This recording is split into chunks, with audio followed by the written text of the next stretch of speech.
Tuan, rakyat kami kesusahan dalam membuka jalan ini. Tebing-tebing cadas ini terlalu terjal dan keras kalau hanya pakai belincong dan alat seadanya.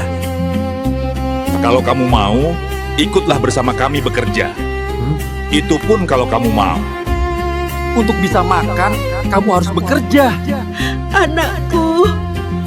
Baheula di dieu pisan Pangeran Kornel tatandang ngabela rebuan jiwa, sajarah geus jadi